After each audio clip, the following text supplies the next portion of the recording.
morning, I want you to turn to the person next to you. I want you to look them in the eye, and I want you to introduce yourself as a mega genius today. Today is about you. It's an opportunity for you to retreat from your life for one day, to remove the constant stimulation of all the things in your external environment that remind you of who you think you are. The people you know, the places you go, the things you do at certain times, and the experiences that you have that you can predict, long enough to begin to learn new information, or at least revisit information that you already know, and get your brain working in new sequences and new patterns and new combinations. And if we can keep reminding you to be defined by a future instead of being defined by your past, we can begin to change your brain and body to be ahead of your environment, so that when you walk back into your life, you're no longer responding in predictable ways. So then, one day, one single day, to detach from your known familiar world. The problems you have, the pets you own, the children you have to take care of, or the parents that you have to manage, or the relationships that you're in. For you to begin to think about you, and to think about what part of you you want to leave behind, and what part of you you want to create in the future. So, can you give me your absolute best today? Yes. Your absolute best? I want you to turn to the person next to you, and I want you to make a deal with them that you're going to keep your energy up the entire day today. I want you to make that deal with the person next to you.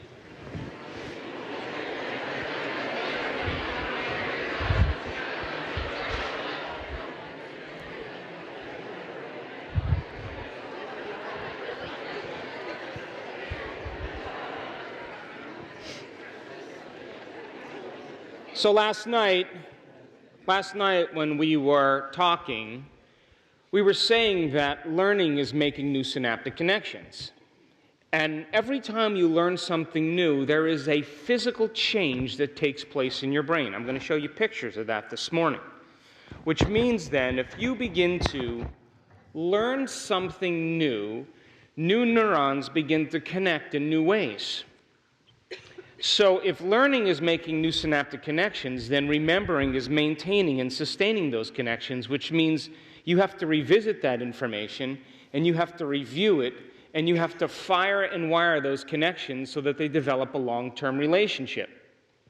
And as you begin to revisit that information, and your brain begins to create pictures, and you begin to describe that picture, you're creating a model of possibility. How many people are with me? And so the model that you create today has to be complete. There can't be any holes or any weaknesses in it, because if there is, you're going to just turn off and you're not going to accept possibility. So I want you to make a deal with the person next to you, that between the two of you today, you are going to build a very clear model. Because I'm going to explain concepts and ideas, and I'm going to ask you to turn to the person next to you and explain those concepts so that you begin to wire this information in your brain, so that in your weakest moment, in your darkest hour, you don't talk yourself out of greatness. Make that deal with the person next to you. Now, we have this privilege of being a human being, is that we can make thought more real than anything else, and that our awareness is so mobile. You can begin to think about what you're going to do this evening, and what type of wine you're going to drink, and who you're going to go out with, and you could begin to contemplate and select the possibility that exists in the quantum field. And as you begin to select that future moment, you forget about the present moment. Or you can unfold the past bitter memory that's tattooed in the recesses of your gray matter, and like magic, you can bring it to life. And in that moment, it's real. And your body, as the unconscious mind, is living in that past, in that moment, and you miss the present moment. Now, the average human being loses their attention span 6 to 10 times per minute. So everybody has ADD. But paying attention is being present. And it is a skill, just like golf or tennis. The more you practice paying attention, this amazing thing happens. When you are truly present in the moment, you lose track of time and space. And it just seems like the whole day disappeared and went by because you were in the present moment. So then, if I'm explaining a concept and you were thinking about who's feeding your cat back home, or that conversation you had with your boss the other day, the things you should have said, and you slip out of the present moment, and you have no idea what I've said, you know, we think that's normal. We do that all the time, and we think that's normal. Or you have no idea what your partner is talking about because you're thinking about who did her hair. You know, I want you to make a deal with the person next to you that you say, hold on a second. I have no idea what he said. I have no idea what you said. Let's start over again. Can you make that deal with the person next to you? To change is to be greater than your environment, to be greater than your body, and to be greater than time. So then my question is, can you be greater than your environment today? Yes. Can you be greater than your body? Yes. Can you be greater than time? Yes. Because if you truly can, you will change. So then, the research shows that when you come to a concept or an idea, you know, and you're reading a book or you're watching a documentary or you're studying something and you come to a concept or an idea where there's a word that you don't understand or a concept that's complicated and you're not going back and understanding it, do you know that if you keep reading past that point, that your comprehension goes down incrementally? So that you've just read 5 pages, you have no idea what you read. Your awareness is in the freezer with the Haagen-Dazs. Your brain is processing the information, but your awareness is somewhere else. That's because you got to something that you didn't understand, and you continued on. So if you can stay present with this information, and you can work with your partner in building the most complete model possible, and you can begin to integrate this into the networks of neurons that you already have, every time we build this concept and build it a little bit more, you're going to begin to wire that information into your brain so that when we get to this afternoon and it comes time to apply all of this philosophical, theoretical, intellectual information for you to have an experience, you have more intention behind it. And the research shows that if you assign more meaning behind what you're doing, you get better results. They took a group of Latin American maids in Texas, and they watched them. They were cleaning hotels, and they watched these maids flip mattresses and drag, furniture across the room and scrub, floors and tubs and toilets and vacuum. And they watched them and observed them, and they found out that these maids were actually exceeding the Surgeon General's requirement for exercise. They were doing more exercise, but they were all obese.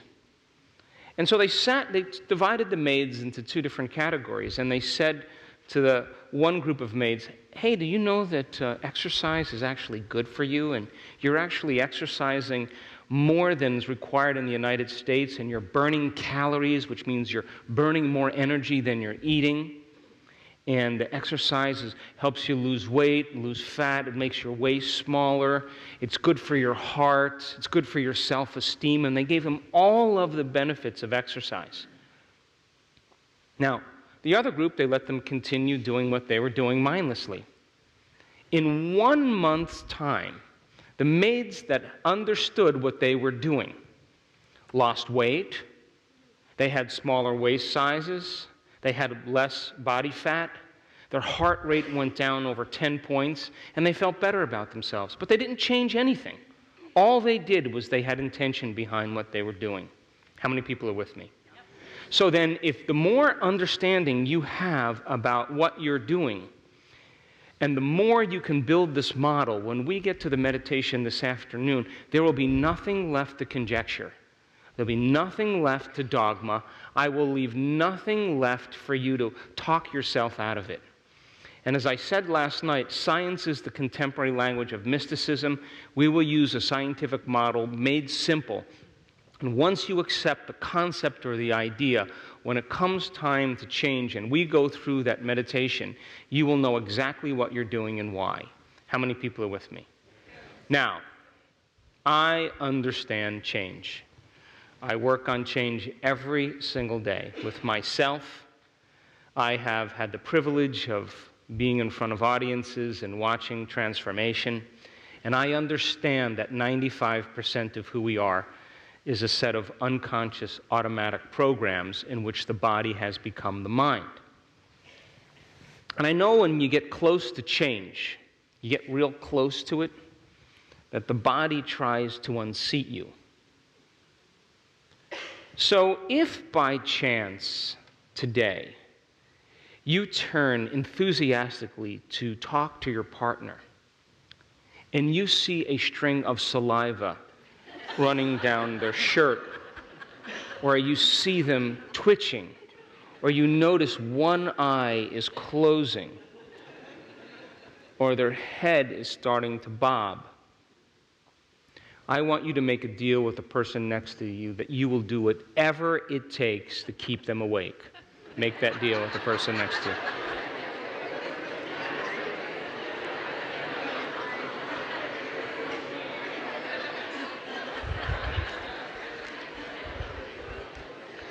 So now, give the person next to you a hug, an embrace, and let's begin.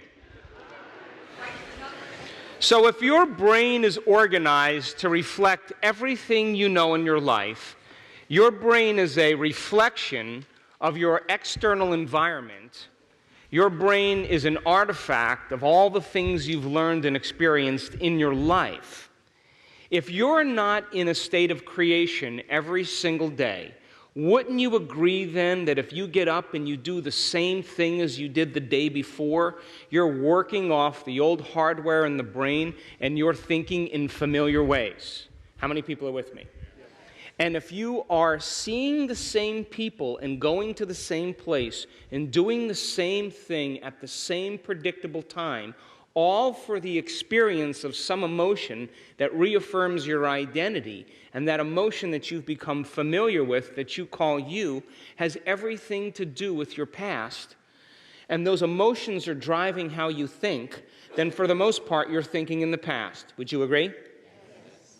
And those same thoughts will always lead to the same choices. And those choices will be unconscious choices that will lead to unconscious behaviors.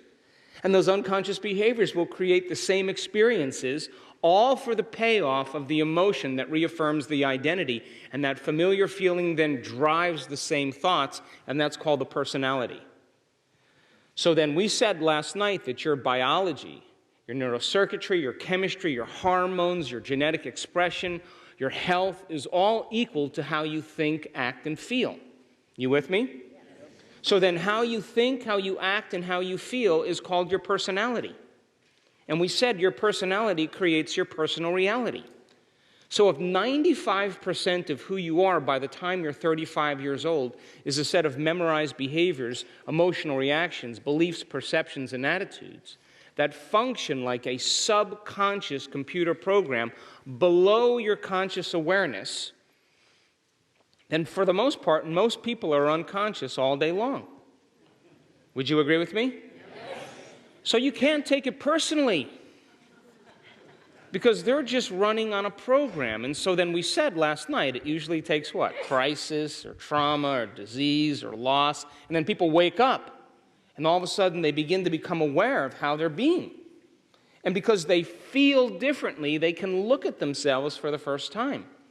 And that concept in neuroscience is called metacognition. And because of the size of the frontal lobe, 40% of the brain, that's where your self-awareness exists. And it means then you could modify your state of being to do a better job in life. You can look at yourself, think about what you're thinking about. And one of the greatest moments in my life is when I realized just because I have a thought doesn't necessarily mean it's true. In other words, don't believe everything you think. And once I realized that I had the choice to either empower that thought or not, all of a sudden I was able to observe it. So you would have to agree with me then that if you're observing your thoughts, it means now you're no longer the program. You're the consciousness observing the program, and you begin to separate yourself from that automatic, unconscious state of being. How many people are with me? And wouldn't you agree then if you were changing a habit, whether you wanted to lose weight or stop smoking or stop eating chocolate, whatever people do, you're going to have to look at the things that cause you to return back to the same choice. And you're going to review in your mind, oh my gosh, I know that little devil's going to come up and say, go ahead, start tomorrow. Chocolate's good for you. It's all right. Everybody else is eating it, And you have to become selective about that thought's going to come up, and you have to overcome that thought. Would you agree? Because that thought's going to lead to the same choice, right? So you have to review in your mind who you no longer want to be. And then you're going to have to observe your behaviors. And as you begin to observe your behaviors, you're going to have to make a decision with such firm intention that the amplitude of that decision carries a level of energy that's greater than the hardwired programs in your brain and the emotional addiction or memory in your body. And your body responds to a new mind. It gets a rush of energy. And when it gets that rush of energy, you're giving it a sampling of the future. You're grabbing the reins of the stallion, and you're pulling those reins in, and you're saying, I'm the boss. And the body, the animal, begins to respond to your mind. And then you have to look at the emotions, the feelings that you look forward to, whether it's guilt or shame or unworthiness, that's become so familiar, you don't even know that you're feeling that way. It just feels like you. And you have to decide then, does this emotion belong in my future? Do I want to bring this into my future? Because as long as I'm living by this emotion, I'm living in my past. So then as you begin to observe those states of mind and body, you begin to objectify your subjective self. And just like viewing a videotape of yourself, playing baseball, playing tennis, dancing a dance, speaking publicly, whatever it is, if you can observe yourself, it means you can self-correct better. Wouldn't you agree? So then the process of change then is becoming conscious of your unconscious self. And when you begin to decide every day who you no longer want to be, you are retiring the old self. And the body will crave the emotional payoff just like an addiction. And you have to understand that that's the biological, neurological, chemical, hormonal, physiological, genetic death of the old self. And when you begin to understand that, you can work then in creating a new self. And you can begin to emotionally give your body a taste of the future ahead of the actual event. And as we said last night, the emotional signature is exactly what signals the gene. Because the body does not know the difference between the actual experience in your life that creates the emotion and the emotion that you're fabricating by thought alone. To the body, it's the same. So the materialist would say, I can't give thanks for my wealth because it hasn't happened. Well, that's because you believe that your personality somehow is being created by your personal reality. In other words, your environment is controlling how you think and feel. That's the Newtonian model of reality. But the quantum model of reality is how you think and feel begins to affect your external environment. So then, as you begin to decide what thoughts you do want to fire and wire in your brain, and you move into a new state of being, and when from that state of being you begin to plan your behaviors, instead of obsessing about all the worst things that could happen to you, you start obsessing about what you're going to do with all your wealth, with all your health and vitality, with all your freedom. And as you begin to plan your behaviors and rehearse your actions, your brain does not know the difference between the external experience and the internal experience, because if you're present with what you're doing, the thought is the experience. How many people are with me? And the brain captures a thought as the experience because of the size of the frontal lobe. That's the crowning achievement of the human being. That's where you create from. And as you begin to speculate possibilities and you review it over and over again, the frontal lobe silences the circuits in your brain that has to do with all the chatter. It's the symphony leader, and it cools off the voices and the chatter in your mind, and it begins to randomly select new networks of neurons based on what you've learned intellectually and what you experienced. And as the brain, the frontal lobe, begins to select different networks of neurons, it creates a picture, and that picture is called an intention. And that intention then is your compass to the future. And then when you can combine that clear intention with an elevated emotion, and men will say, well, I don't know how it's going to feel because I haven't experienced it yet. Really? Well, how would you feel if your wealth came? Happy? Gratitude, appreciating life, and love with life? Give your body a sampling of the future. Let it begin to taste the future. And if you do that, then your body is beginning to change to look like the experience has already happened. So now, if your brain and body show physical evidence that the experience has already happened, then your brain and body are no longer living in the past. Now, in fact, they are a map to the future. And to live by this law is to live by the quantum law. And the quantum law says your environment is an extension of your mind. And if you truly change your mind, there should be evidence in your life. Why else would we do this? How many people are with me? So I want you to turn to the person next to you, and I want you to have a robust conversation about that. Come on, get it going. How many people are still with me? Now, you already know this, because everybody in this audience has done something great. You've impressed yourself in some way, haven't you? People said, it's impossible, it's never going to work, and you had this vision of the future.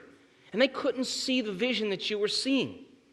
And you were inspired by the vision, which means your body was getting a taste of the future. You were already in that future, but they were in the past. And they were talking you out of it, well, what about this, and what about that, and what's going to do if this happens? And you're thinking that is incidental.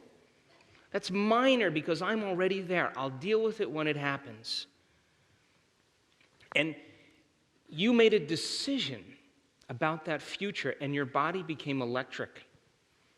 And when it began to respond to your mind, you began to have the hair on the back of your neck stand up, and you were already experiencing the event ahead of the experience. So all of the wealth and the relationships and all of the things that you want in your life is for the emotional payoff, isn't it? So why wait for the experience to have the emotion? That's what the Creator would say. A Creator's already experienced it enough times that their brain and body already know what it's going to be like. But here's the payoff, though. The payoff is that when it actually happens, it's greater than you could imagine, because your senses are now involved in the whole experience. And the quantum field, then, is the organizer of the event. It's not you that does it. It's a greater mind that begins to organize it in a way that you least expect. It has to come in a new and unusual way, because if it doesn't, then it's nothing new. Would you agree? So then, if you knew today that you were connected to a future, and you were passionate about it, and you were possessed by that possibility, and every day you kept imprinting into the field, and you were already experiencing that event, and you knew it was going to happen because your brain and body were unified in a state of coherence, tell me how you'd get up in the morning. Pretty excited, huh? You wouldn't be dragging your body around the house trying to wake it up, right? I call that the school trip phenomenon. You know the school trip phenomenon? Remember when you were a kid and, you were going on the school trip and you woke up before your parents and you were dressed You were ready to go. Your mother didn't have to go in and wake you up 4 or 5 times. You were dressed and ready to go. Why? Because something novel was going to happen. You were looking forward to something new. You were out of routine. What happened to us? That's because the body is already in the event. It's craving the unknown. You with me? So then, when you begin to see a possibility and you connect with that potential in the quantum field, and how many potentials are in the quantum field? A few? Oh, you would say infinite, yes? So with infinite possibilities that exist in the quantum field, there's infinite experiences, yes? Poke the person next to you, come on. So if there's infinite experiences, then there's infinite emotions. Would you agree? So it has nothing to do with guilt and shame and unworthiness, because the new experiences have everything to do with awe and wonder and magic and mystery. And so then if you're creating your future, because the best way to predict your future is to create it every day, not from the known but from the unknown, then your body should be waking you up in the morning like a school trip and saying, we got something to experience today. And it is that exact energy of expectation that welcomes the unknown, that welcomes the mystery, that welcomes the miraculous in your life. How many people are still with me? So then people try to talk you out of it. Look, I mean, my kids, they're all raised with these concepts, and they do amazing things. And, they sit down with me and they say, look, I want to live in Vietnam, and, I'm going to do this, and it's my daughter's new thing. And I'm the person that taught her this stuff, and there's a part of me that's saying, really? You're going to do what? And I just sit there and I go, oh, okay. And have you worked this? Oh, yeah, this is how it's going to go. Now, I can't even get in her way any longer, because I don't want to collapse possibility for her. I have to sit back and go, wow, all right, so let's talk about how we're going to get there. But people will talk you out of possibility because they're not seeing the vision or the intention that you're seeing. Would you agree? Don't you think Martin Luther King was talked out of possibility? Nelson Mandela was talked out of possibility. Abraham Lincoln was talked out of possibility. William Wallace, Joan of Arc, everybody's trying to talk them out of possibility because all of those people were defining reality with their senses. They were beyond their senses. They were in the future. The Wright brothers were in the future. They were already there. And so when people can't align with that vision, you know what you do? If you're truly committed to that end, all of a sudden, you are being greater than your environment. You are saying, no person, no thing, no experience, anything in my world is going to talk me out of this possibility. And your body, who's craving the same emotions and the same habituations, you are greater than your body in that moment. And you are saying, I am no longer living in my predictable linear time where my past is my future and my future is my past, and it's all predictable and safe and everything's comfortable.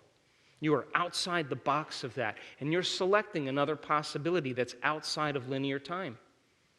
And you are revisiting that possibility, and you're experiencing that future in the present moment. And every single day you do that, you are imprinting into the field of possibility. So then, think of a time in your life, geniuses, where you did something great. Just for a moment, because you already know how to do this. Tell me, what were some of the qualities and characteristics of you when you did something great? You had a vision, yeah? And would you agree that you revisited that vision every day? You kept it alive in your mind, yes? What else? You were passionate, so you were inspired every day. So if your intention is your compass, then the elevated emotion is the wind in the sail. So you can use emotions to keep you anchored to the past, or you can use an elevated emotion to drive you to a new future. So then the passionate person is already experiencing the event because they believe that it's going to occur. What else?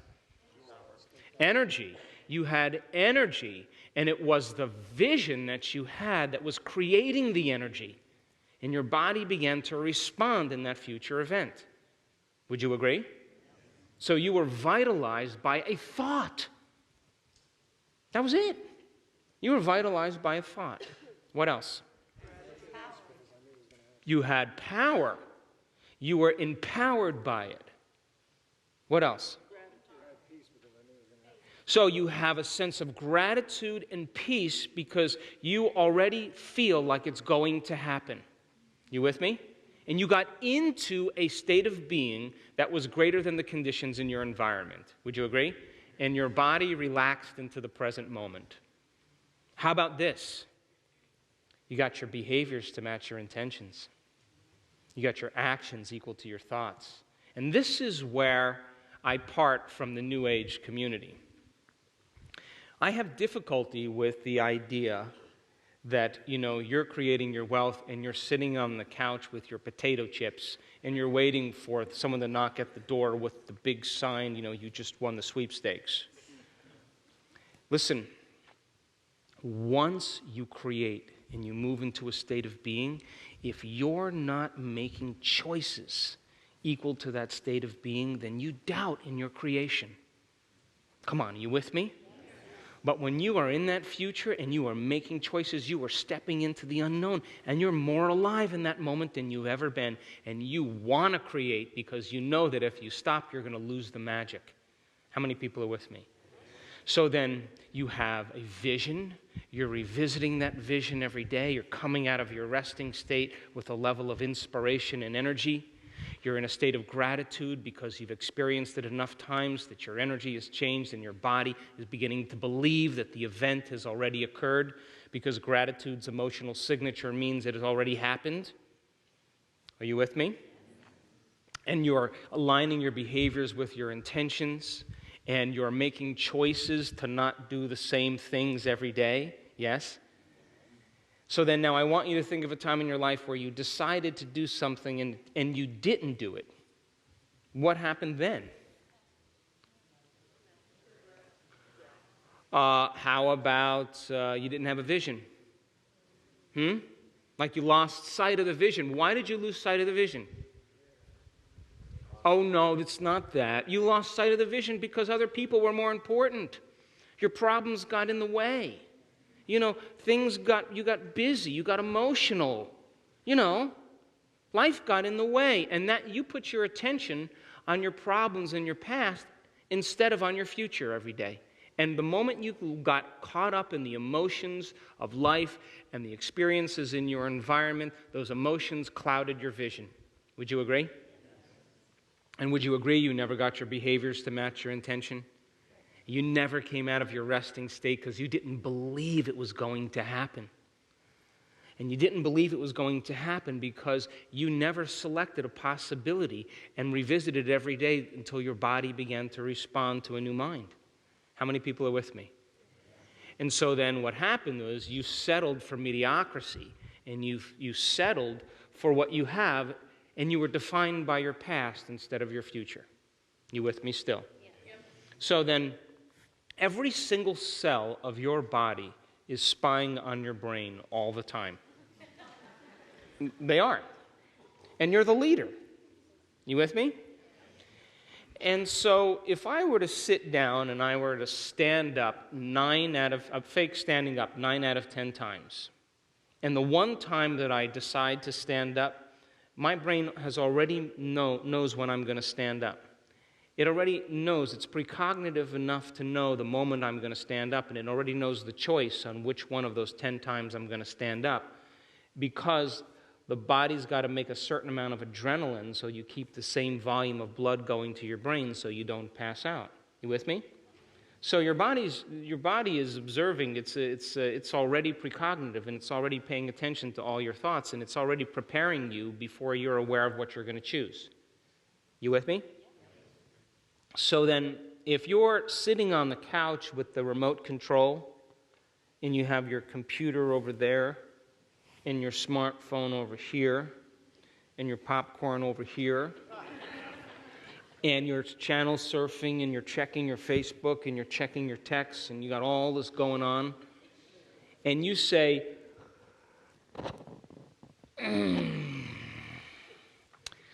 I think I'm going to change tomorrow. Now, what is your body, the precognitive body, observing? What is it knowing in that moment? What is it observing? Relax. He's lying to himself again. Nothing's going to happen. You know what I'm talking about, yes? But you remember that moment where you made a decision and the hair on the back of your neck stood up and you said, I don't care what's going on in my life or what people think, environment. I don't care how I feel, body. And I don't care how long it takes, time. I'm going to do this. And all of a sudden, you felt lifted in that moment. That decision in that moment rewrote the program. Literally in that moment, and your body responded to a new mind. And if every day you could revisit that level of energy, you are broadcasting a new signature into the quantum field. Because last night we said thoughts are the electrical charge in the quantum field, and feelings are the magnetic charge.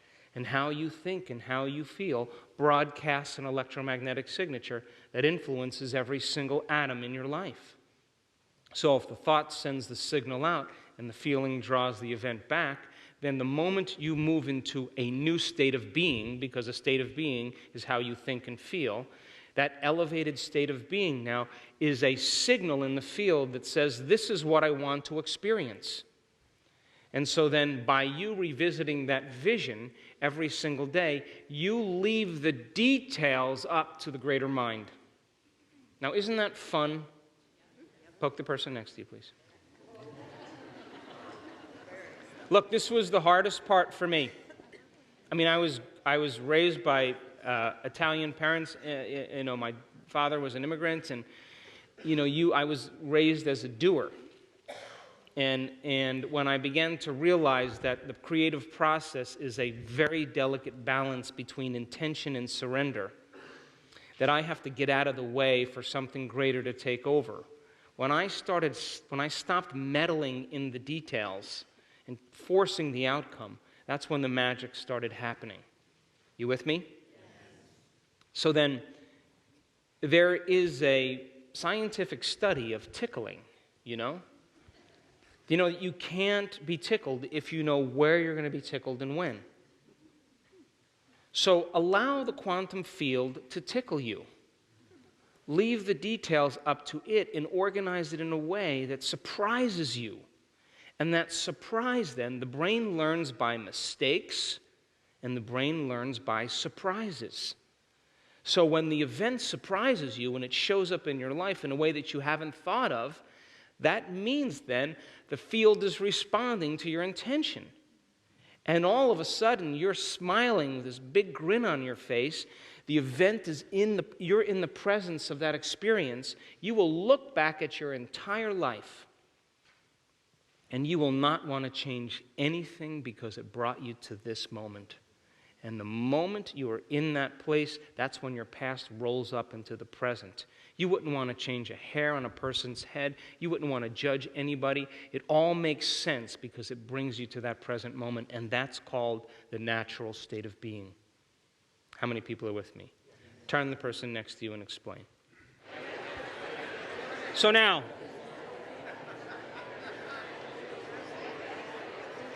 how many people here understand now when I say, does your environment control your thinking, or does your thinking control your environment? How many people understand that? Yep. So then another way to say that is, is your personal reality creating your personality? Or is your personality creating your personal reality? Yes. You understand the difference, yes? Yes. So then, if you walk into your life, right? And your life is made up, your external environment is made up of what? People, pets, things, the place you sleep, the place you work, the car you drive, the computer you use, the cell phone that you're addicted to, the coffee shop you visit at the same exact time. You know, that routine, organized, predictable life that you have.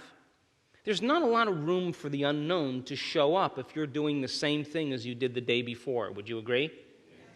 Because we would say then, as you see the same people that you have a past experience with, and you go to the same place in anticipation of the same event that creates the same emotion, that when you walk into your present past reality, it's the external environment that's causing your brain to turn on. As you see the same people and you do the same things at the exact same time, it's the external environment that's activating different circuits in your brain to cause you to think equal to everything that you know. You know, you have a few thoughts about your coworker, you have a few thoughts about the lady at the coffee shop. You know, your external environment is causing you to think equal to it. And as long as you're thinking equal to your external environment, you keep reaffirming the same personal reality. How many people understand that? Now turn to the person next to you and explain. I just got to make sure that you get this, because some of you still haven't gotten it. If your brain is a record of the past, realize this, right? Your brain presently, right now, is pretty much an encoded series of knowledge and experience that's led you up to this present moment. Would you agree? Yep. Poke the person next to you.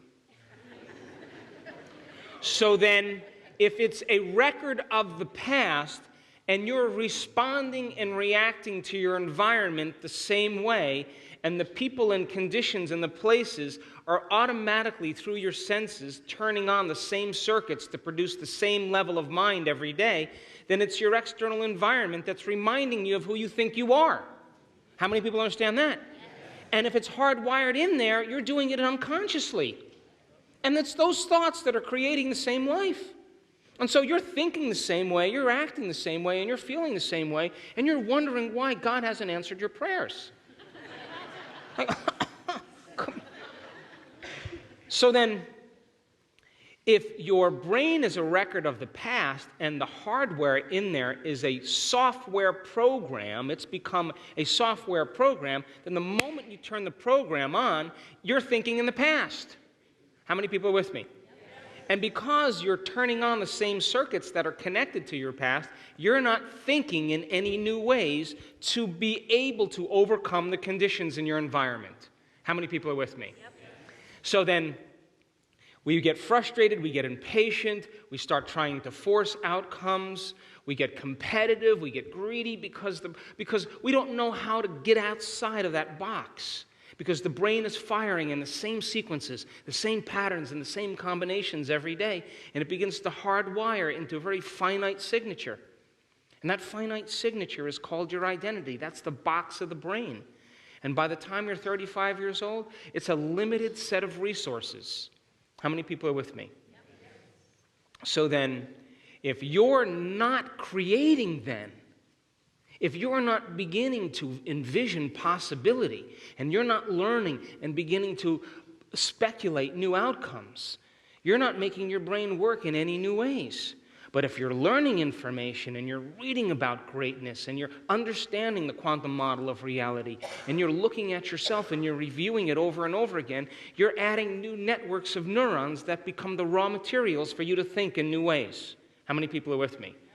And as you begin to think in new ways, you begin to fire and wire new circuits, and those new circuits become the very platform of your identity, of your future. Now your brain's no longer in the past.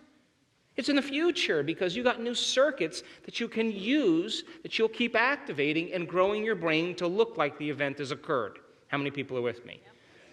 So then, if feelings and emotions are the end product of past experiences, and you're living by the same emotions every single day, then we said last night, nothing new's happening in your life. And if your emotions are driving the same thoughts, and then those thoughts drive the same emotions, and those emotions drive the same thoughts, and emotions are the record of the past, and you're thinking equal to how you feel, and feelings have become the means of thinking, then you're thinking in the past. How many people are with me?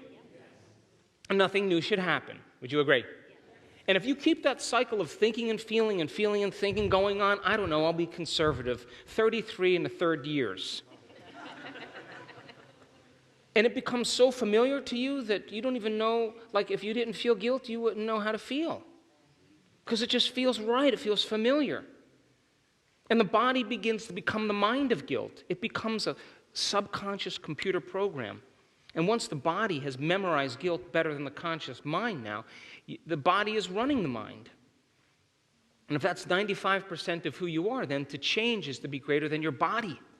Because the body has been conditioned chemically to be the mind of guilt or the mind of shame or the mind of lack or the mind of unworthiness because it has enough experiences. How many people are with me? So then the moment you start denying the body its chemical addictions, you're not complaining, you're not blaming, you're not making excuses, you're not feeling sorry for yourself, you're not talking about anybody else, you stop that. The body's going, whoa, just a little bit. Come on. I got a lot of receptor sites for this suffering thing, man. Come on. The body's sending signals back to the brain. Come on, do it, do it, do it, do it, right? And that's the body-mind. How many people understand? And so then, now you're in the river of change. So then, if you're living by the same emotion every day, then your body as the unconscious mind is believing it's in the same past experience 24 hours a day, 7 days a week, 365 days a year. The body's believing it's in the same event all day long. How many people are with me? And because there's no new experiences that create any new emotions that are new chemical signatures from the environment, you're not signaling any new genes in any new ways, and now you're headed for your genetic destiny. How many people are still with me? Some lights are going on. So now, if you're living by the same emotions every single day and your body is believing it's in the same past experience and you condition your body to be the mind of that emotion, then your body literally is stuck in the past.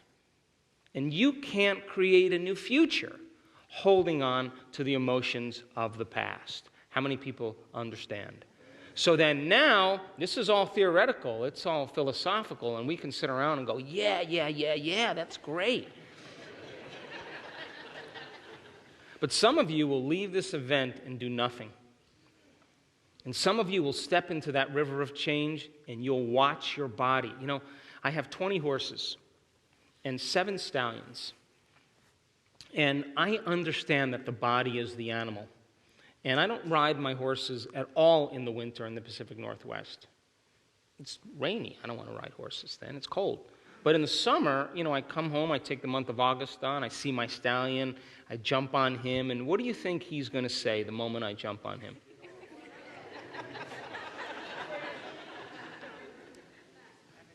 Where you been for the last year? I got a lot of habits going on.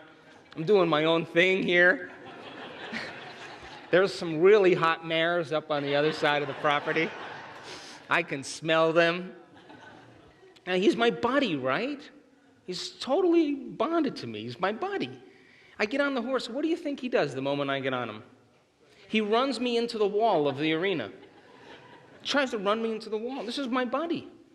So when I'm on that horse and I notice his ear just turn a little bit and his eye head in that direction, I grab those reins and I pull him in. And I make him stand there. And I wait. And all of a sudden, he lets this big snort out. And I know I got him. And then we take another step, and he starts in a little bit, and I stop him again. And I recondition him to my mind. And I do this over and over again. And sooner or later, he surrenders. And the moment he surrenders, the horse and the rider are one. The mind and the body are working together. So don't you know when you step into that river of change, your body is going to be like that unbridled stallion. It's going to get impatient. It's going to get frustrated. It's going to doubt. Why, though? Did someone do that to you? Or did you just mismanage your emotional body? It's you that did that. Would you agree? Now, you may tell me it's your ex-husband or it's your boss or whatever. No. It's your emotional reactions that you kept in check to reaffirm the reason why you haven't changed, because you believed in that emotion more than possibility. You with me? So then when that animal starts to buck and kick, And it starts to get impatient and frustrated. And every time you notice it doing that, you settle it back down into the present moment. You're doing exactly what I do with my stallion. You're reconditioning the body to a new mind. And the more you do it, the more it trusts you. And so when you're sick, or you're diseased, or you're out of balance, you can sit down with that body and it'll work with you instead of against you. How many people understand? Now, I am not telling you this as some inspirational speech. I'm telling you this because I've seen it on brain scan after brain scan after brain scan. I have seen people in a state of frustration and impatience. Their brain move into the wrong brainwave pattern, and they get out of balance, and all of a sudden, they turn it around. And the brain gets highly organized, gets very coherent, moves into different states, and they're overcoming themselves. And you know, I look around, I look at their face, and what do you think they're doing? They're freeing the body. They're freeing their own body from the chains of the past. The body is no longer tormented because it's no longer believing it's living in the same conditions of the past. How many people are with me? And that is greatness. That is the people that I want to hang out with. Because those are the ones that still believe in possibility even when their body is raging.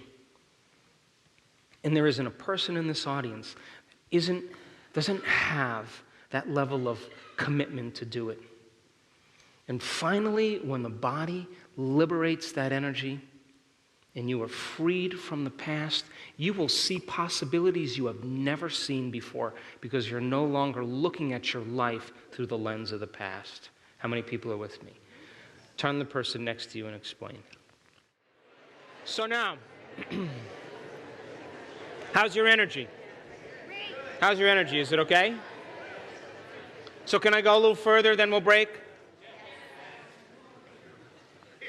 Poke the person next to you, please. Actually, give them one of these.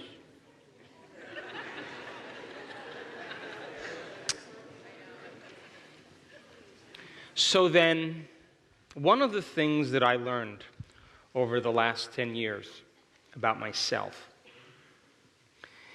is that the quantum model of reality says that thoughts have an effect on your life. Yes? When I stopped believing in that, I've traded that concept for some emotional addiction. Did you hear me? You know, because my life got in the way, or there's problems with staff, or, you know, I'm too busy, or I'm too tired, or whatever. I trade that concept for some emotion that keeps me mediocre. Would you agree? And so all of a sudden, the moment you get caught up in that emotion, you can't see possibility. Tell me why. Because emotions are the past. You can't see the future because you're emotionally trying to see the future through the lens of the past. How many people understand that? Come on, did that land for you? Yes.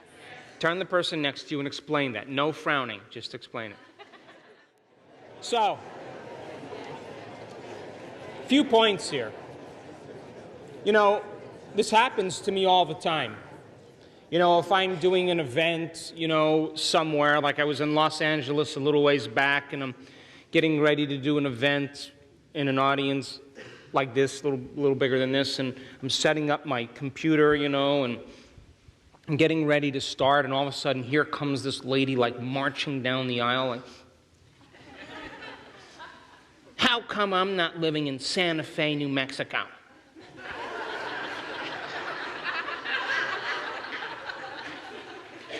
And I say, because the personality who's living in Santa Fe, New Mexico looks nothing like that. True? True? So then, other people come up and they say, Dr. Joe, I need to talk to you. I'm like, what's up? Well, and I go, wait. Are you doing the work? No, you don't understand. No, I do understand. Are you doing the work? No, no, no, no. You see, you don't understand. No, I understand. Are you doing the work? So here's the question. Because if you are caught up in the emotions of the problems that are affecting you in your life, in your external environment, and you are analyzing your life within that emotion, an emotion is a record of the past that's driving the same circuits in your brain, will the answer be in that state of being? No. So then if you get beyond your emotional self, would you agree then all of a sudden you will see the answer to your own problem? Yes? So I always say, come on, just take the ride with me. Come on, just take the journey with me. Come on, cross the river with me. Forget that. Just come on, just keep going, keep going. Sooner or later, you'll cross the river and it'll become very evident. How many people understand? So how many of us then spend the majority of our life analyzing our problems within the emotion that we're reacting to in the conditions of our life, driving our brain further out of balance, and all of a sudden realizing that that analysis is normal? But only when you get beyond the emotion then can you see possibility. How many people understand? Turn the person next to you and explain, and I'll stop my rant. We live in two states of mind. We either live in survival or we live in creation. Now, living in survival is living in stress. Now, stress is when your body's knocked out of homeostasis. Stress is when your body is knocked out of balance. The stress response is what your body innately does to return itself back to order. You with me? So you have three types of stresses. You have physical stress, like accidents, injuries, traumas, falls. You have chemical stress, like bacteria and viruses and blood sugar levels and heavy metals and hormones and foods and hangovers. And then you have emotional stress, right? Traffic jams, internet connections, second mortgages, single parenting, 401ks, Obamacare. Anyway, have all these things, right? And each one of those things knocks the body out of balance, but then there's an innate mechanism to return the body back to order. Now, all organisms in nature can tolerate short-term stress. A deer is in the woods and it's being chased by a pack of coyotes. The moment the deer outruns the coyotes, 15 minutes later, it goes back to grazing. Short-term stress. Now, when the deer perceives a threat in its external environment, it has to mobilize enormous amounts of energy to begin to adapt to the conditions in its external world. So as the deer begins to mobilize all this energy, it's releasing all these chemicals through the adrenal hormones, and it's turning on a primitive nervous system called the fight or flight nervous system, or what's also called the sympathetic nervous system. You with me? So then, moment that all this energy is turned on, there's a rush of energy, and the body now is able to deal with the conditions in the environment by either fighting or running. You get the idea, yes? And so then all organisms have this built-in mechanism so that it can they can survive in the conditions in their external environment. Now, human beings are a little unique. And the reason we're unique is because we can begin to think about our problems. We could begin to forecast some worst-case scenario. We could bring up some memory from the past, and we can turn on the stress response just by thought alone.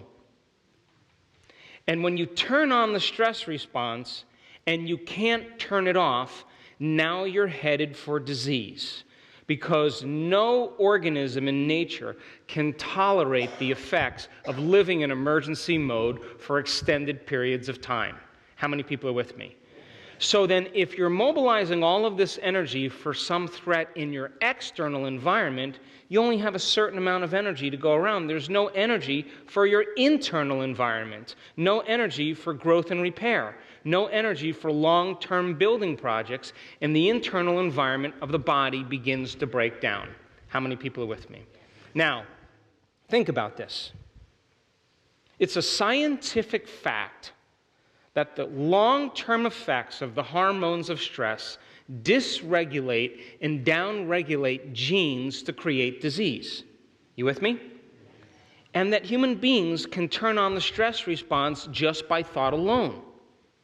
i.e., your thoughts can make you sick. You with me?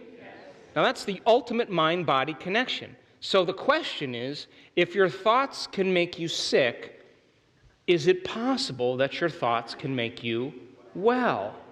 Turn to the person next to you and explain. So remember,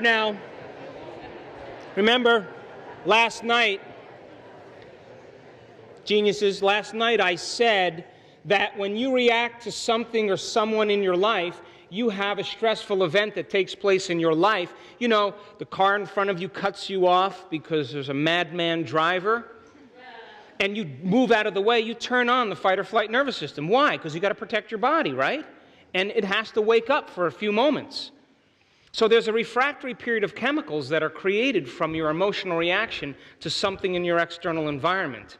And if you don't know how to manage your emotional reactions, and you keep that emotional reaction, the chemicals lingering for extended periods of time, for hours at a time, or days, that's called a mood, remember?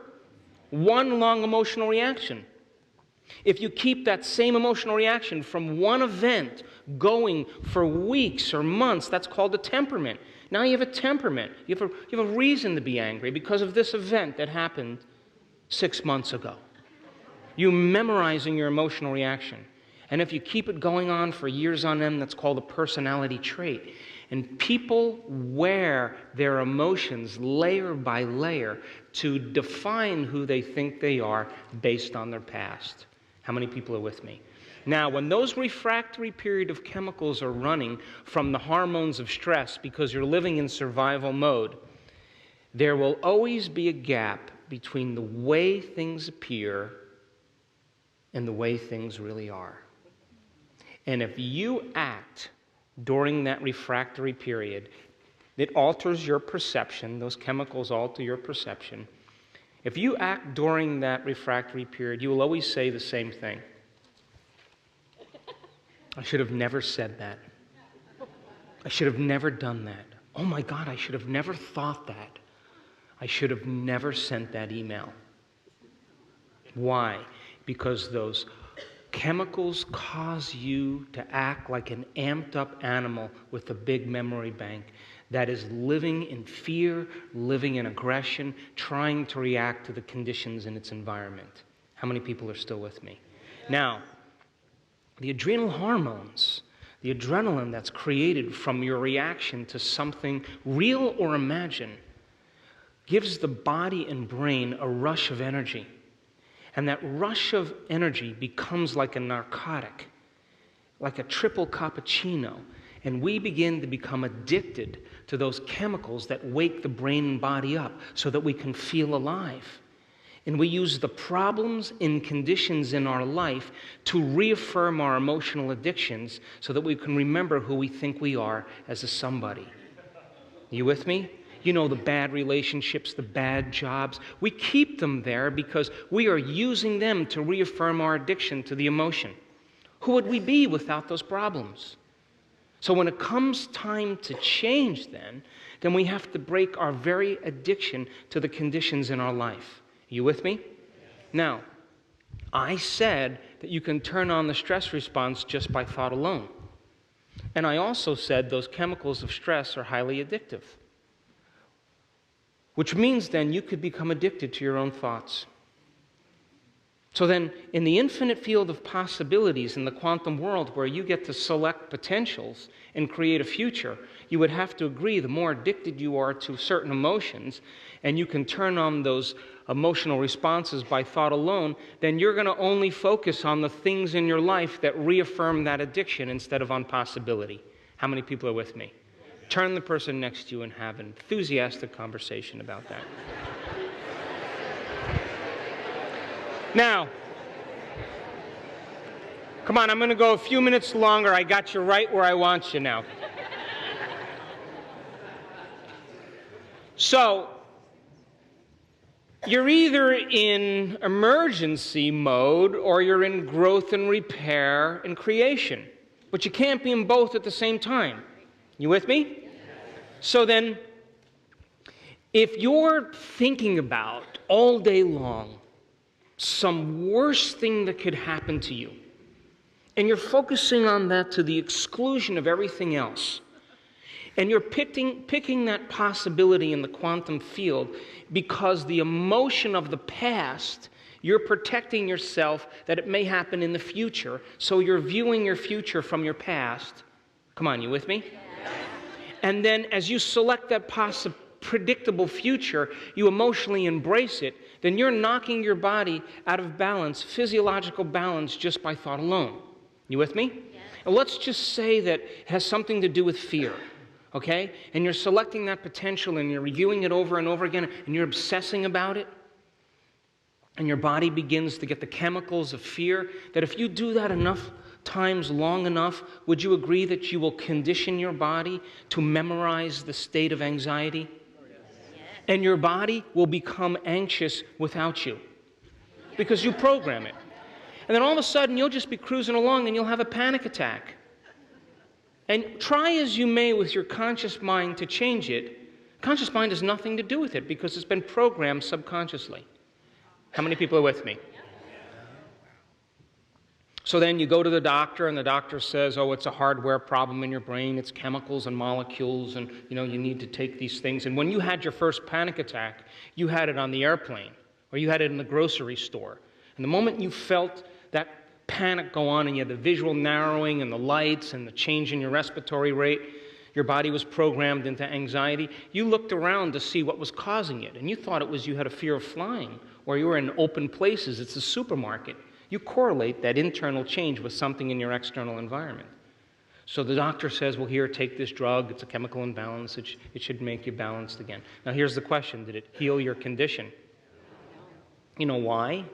Because you'll still avoid crowded places or open spaces. So then you go and you see the therapist and she says, oh, no, it's a software problem. Your father was overbearing, and he was a perfectionist, and now you're a perfectionist, Now, even though you have the insight, does it change your behavior? Does it change your anxiety? So then you go to the psychic. And the psychic tells you that you were a charismatic Christian in the 1500s and you were burned at the stake in Carcassonne. Now that you understand that you're a charismatic Christian and the memory is burned in your soul, does it heal your anxiety? So then you go to the astrologer. And the astrologer says that Mercury is where? Don't leave the house. 3 months, it'll be over. Now that you know that it's Mercury in retrograde, does it heal your anxiety? So you would agree that a new model has to be created, yes? So then if you keep revisiting a past memory and you keep focusing on it to the exclusion of everything else, over and over again, and you create the emotions of depression and hopelessness and powerlessness and sadness, would you agree that if you keep doing that, you're enslaving your body into that past and you're conditioning it to be depressed? Come on, are you with me? And then you say to your body, hey, let's get up and go somewhere. What do you think your body's going to say? I'm the mind now, and you conditioned me to be this way, and we're not going anywhere. And if you look at a functional brain scan of a person who has anxiety, it looks exactly like a person who has depression. Anxiety is worried about the future. Depression is living in the past. It's the same thing. And most people who have anxiety have depression because they're trying to predict their future based on their past. They're never in the present moment. You with me? Now, don't get depressed. I'm going to get you out of this. But isn't it good to look at this in this way? So, if you keep turning on the stress response and knocking your body out of balance, that imbalance becomes the new balance, and now you're headed for disease. You with me? So then think about this. If you're turning on that fight or flight nervous system and going into emergency mode and knocking your body out of balance because of some threat, real or imagined, would you agree if you keep putting out that energy, there's no energy in your internal environment?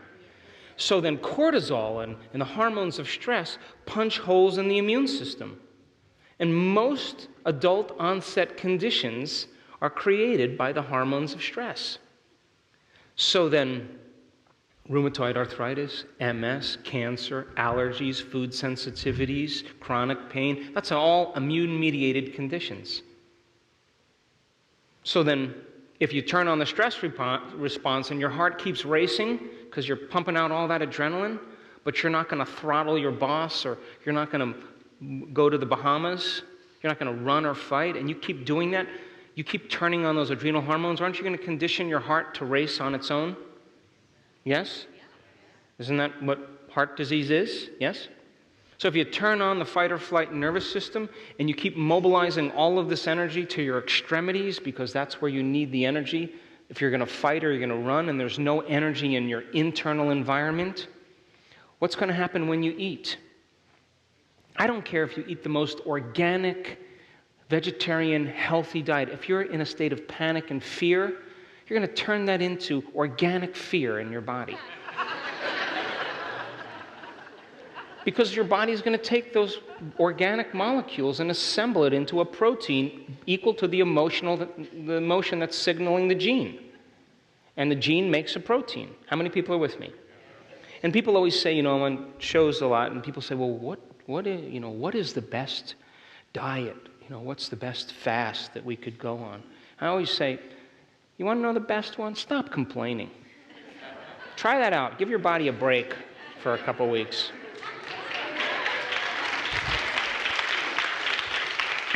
So now, if you keep turning on that fight or flight nervous system and all the blood is going to your extremities and away from your internal organs, is there any energy to metabolize any food? And your body's not in a state, so that's acid reflux, that's constipation, that's indigestion, diverticulitis. There's a timing issue because the body's still, it's not a time to digest a meal when the predator's around the corner. Do you understand? And so people live that way all the time. So then if you turn on the fight or flight nervous system, you mobilize all this adrenaline to your extremities, liquid energy, and you're not fighting or flighting, and that liquid energy settles into the tissues, that's called pain. And 80% of the American population has pain in their body. And all it is it's emotion stored in there. How many people are with me? So if you turn on the fight or flight nervous system all day long, and most of the blood flow is going to your hindbrain and away from your forebrain, you can't think. All you can do is react.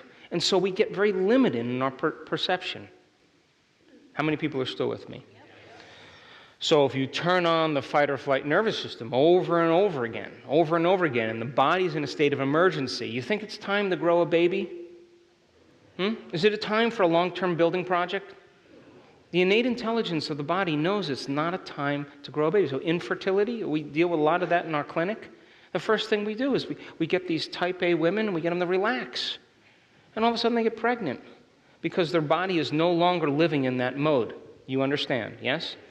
So 95%, 9 out of 10 people that walk into a healthcare facility in the Western world walk in because of a stress-related disorder.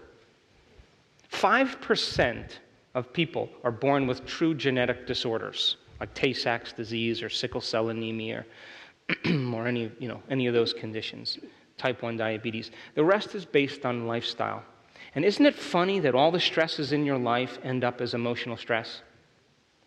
Isn't that what happens? You break your leg, it's a physical stress.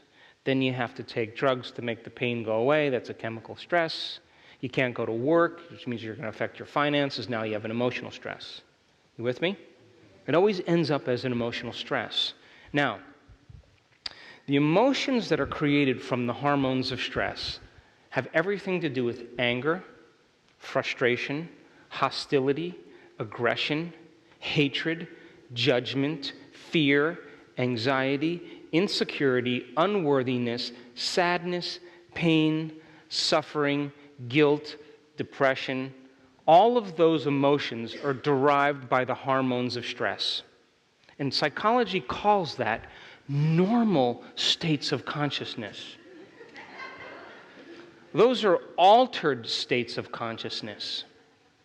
And when you and I are living by the hormones of stress, those chemicals cause us to become very selfish, self-involved, self-centered, self-indulgent, self-aggrandizing, self-important, self-pity. It's all about the self. And those chemicals endorse the ego to reaffirm its attention on the body, the environment, and time. In other words, geniuses, when the deer is being chased by the coyote, she's only concerned about three things. The chemicals cause her to put more of her awareness on her body. I got to take care of this body. The chemicals also cause her awareness to be on the environment. Where am I going to go? Which is the best route? And it causes her to become super aware about time. How much time do I have to get there? The body, the environment, and time. Now, when you and I live by the chemicals of stress, we obsess about our bodies, what we look like, our hairstyles, our weight. We obsess about our environment, the problems in our life, the conditions in our world. We obsess about time. And our reality becomes about the body, the environment, and time.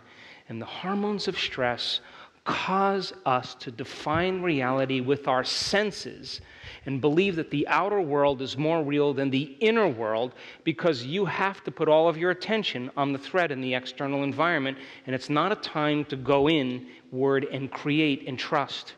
It's not a time to create when there's a predator around the corner. You with me?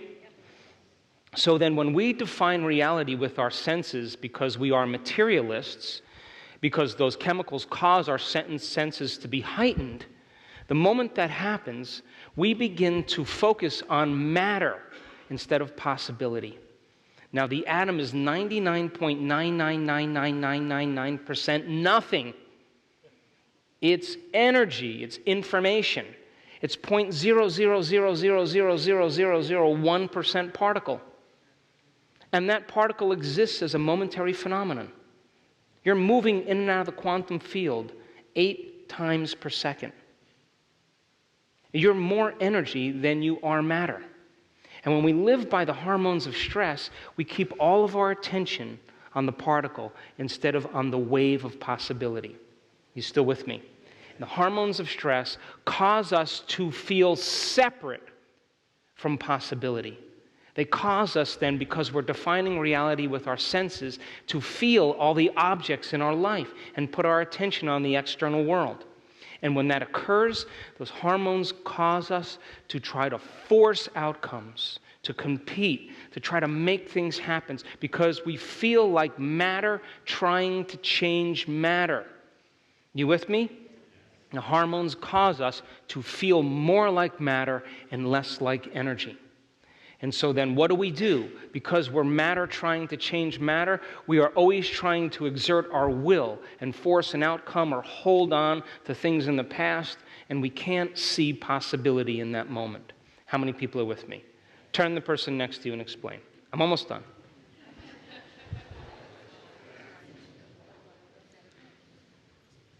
When you're living in emergency mode, you have to keep all of your attention on the external environment. Would you agree? Because you have to take care of your body. It's a threat. You're in survival. You have to be aware of the conditions in your environment. You got to take care of your body, and you have a limited amount of time to do that.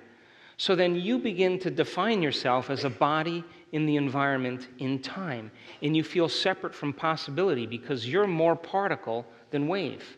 You're more matter than energy.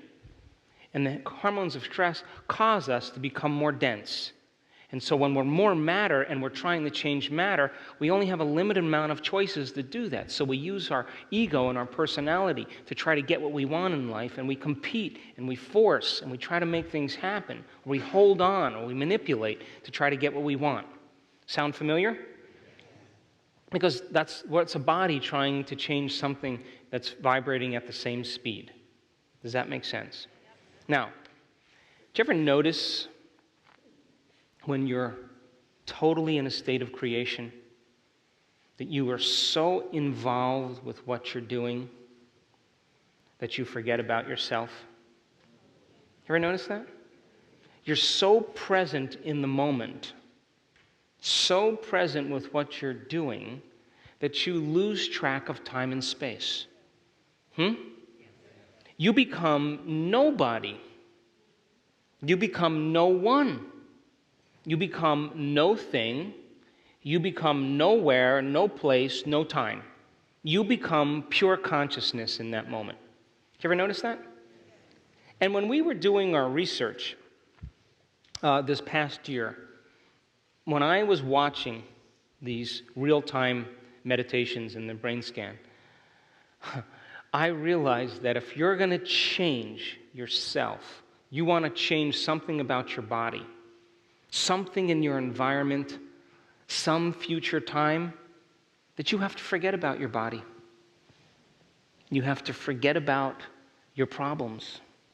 You have to forget about time in order to have dominion on it. You have to become a thought impossibility. You with me? Now, we have all the biological and neurological machinery to do this. Because of the size of the frontal lobe, remember, 40% of your entire brain. Chimpanzees and gibbons, 14 to 17%. Dogs, about 7%. You cat lovers, 3.5%. That's it. So if your cat's smarter than you, you're in trouble.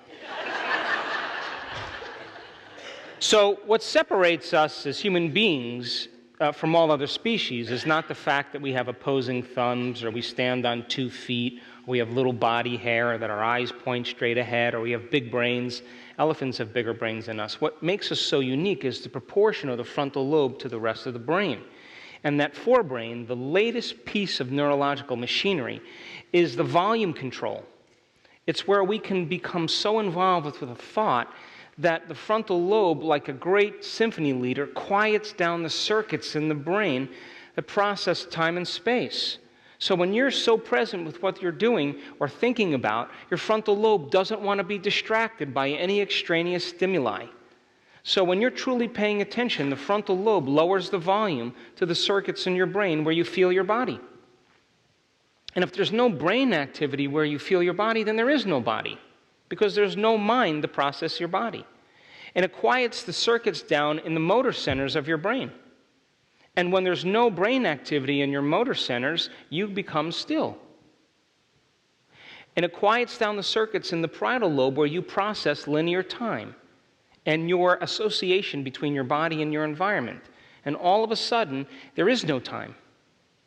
And it cools off the circuits in your temporal lobe, where your identity exists, the people you know, the problems you have, the places you live, the things you own.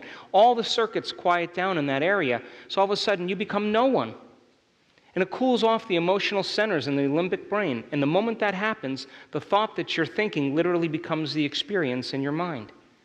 And the brain captures the thought as the experience, because in that moment you become pure consciousness, and the brain traps it or captures it and begins to rewire the brain, because the experience is as real as anything else. How many people are with me? And now you do this all the time. The brain naturally pauses to create. You ever notice, like you're driving down the freeway and you just drove 50 miles and you didn't feel your body? As a matter of fact, you didn't even see the road. And you lost track of time? Where were you? Well, the picture screen in your inner world became more real than your outer world. And that's the exact state we use to create. But instead of focusing on your problems and thinking about them to reaffirm the emotion that goes along with them, we are going to focus on possibility. How many people understand that? So you already know how to do this. So then, when you're living in that state of creation, and you become nobody, no one, no thing, nowhere, no time, you're no longer a male, you're no longer a female, you're no longer a nurse, you're no longer an attorney, you're no longer a mother, you're no longer a person with a disease, you're no longer your past, you're no longer, your face, your wardrobe, your car you drive, the house you live in. You're none of that. You're pure consciousness. And only when you're pure consciousness, that is the moment you walk through the door to the quantum field. You cannot walk through the door to the quantum field as a somebody. You got to walk through as a nobody. You got to go from ego-centered to egoless.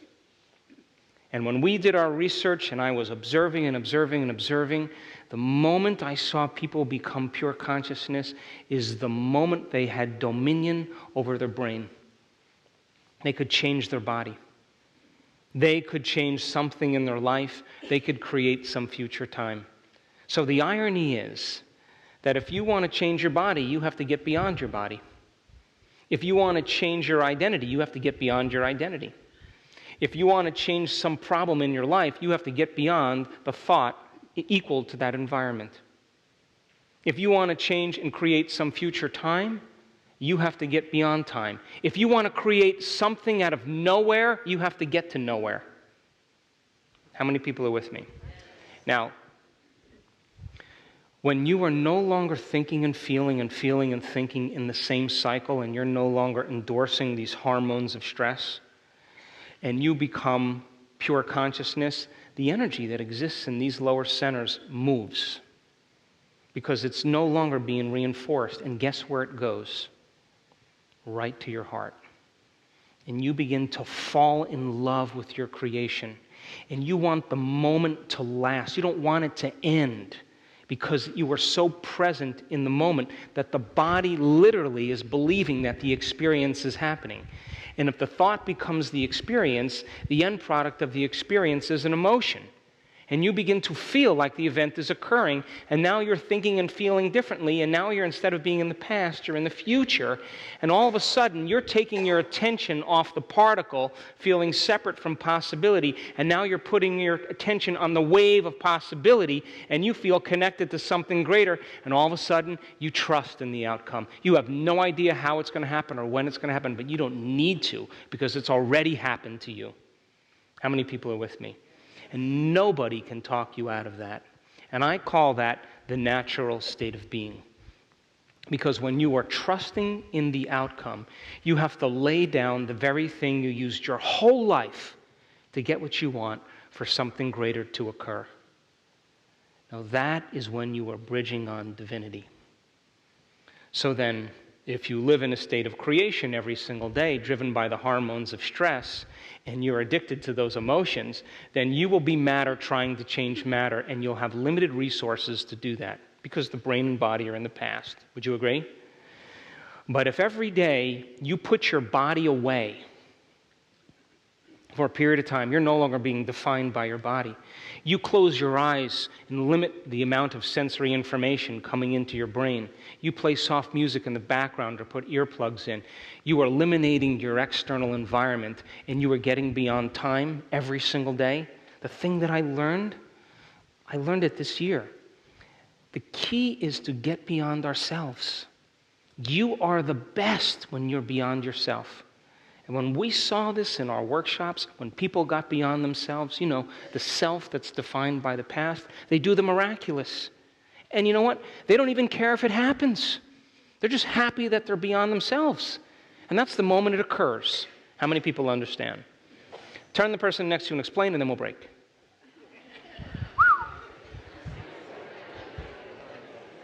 Would you agree with me? Would you agree with me that if you get up from your meditation as the same person who sat down, nothing happened? Come on. Would you agree? Nothing happened in the quantum field. Nothing happened neurologically, chemically, genetically. You didn't signal any new genes. You didn't change your state of being. You got up as the same person. And then if you get up as the same person and you react to the same conditions in your life with the same hardware in your brain and emotional patterns in your body, then for the most part, you'll go unconscious in a matter of seconds. Would you agree? Yeah. We're going to talk about that after lunch. So then, to get up differently than when you sat down means that you were moving from your past to your future. Would you agree? And if you got up feeling differently than when you sat down then, you are in a new state of being. Would you agree? Yes. Now that's not the end, that's the beginning. The purpose of meditation is to change your state of being. It is to condition your brain and body into a new state of being and then get up and maintain that modified state of mind and body your entire day. and be challenged by the adversity in your life, but you are now meeting your life from a new level of mind. And I can tell you from experience, the people that have created miracles in their life, healed themselves of genetic conditions. Remember I talked about them last night? You know what they say? I want the next challenge. Come on, I want to be tested. They understand that their life is their initiation. They're ready for the next challenge.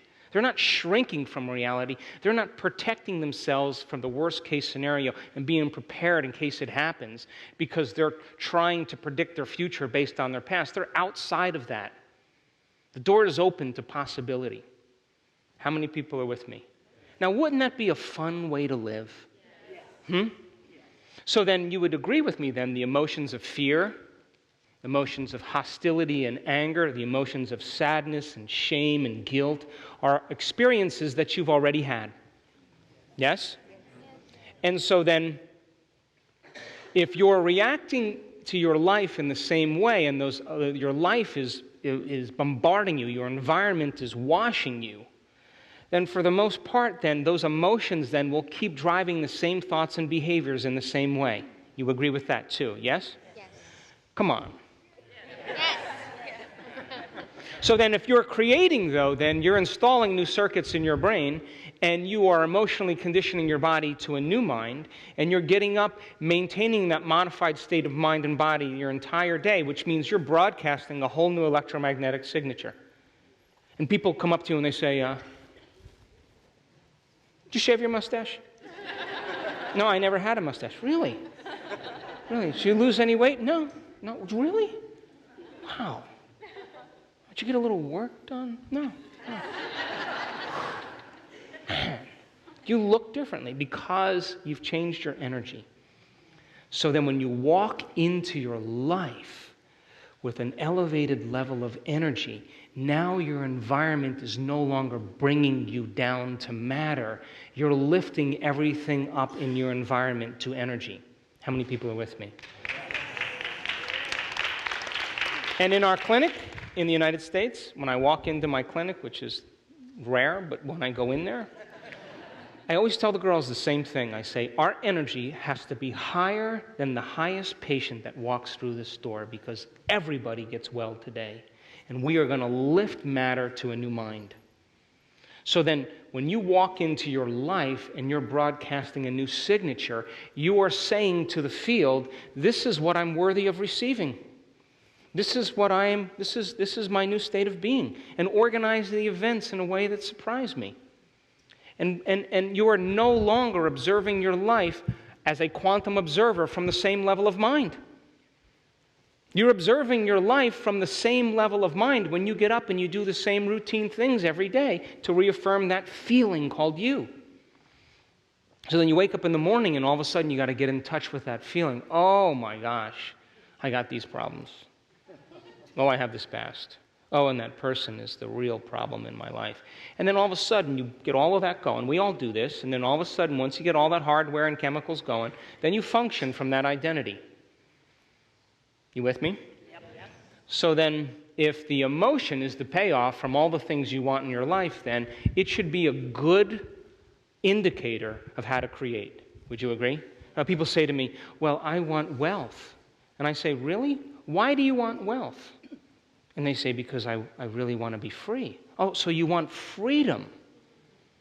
So then, if you're creating wealth, you can't get up from your meditation until you feel free.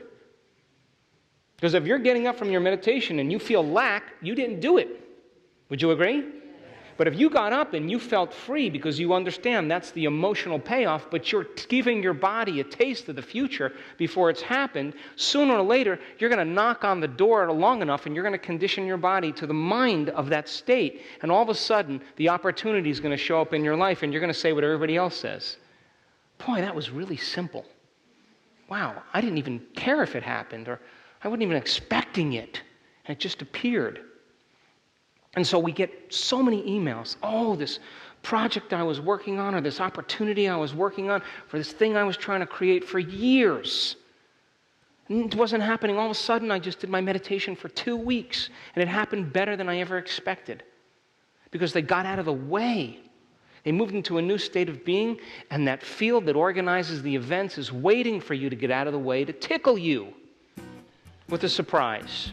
How many people are with me? So here's the question. Is it worth doing? I'll see you in 10 minutes.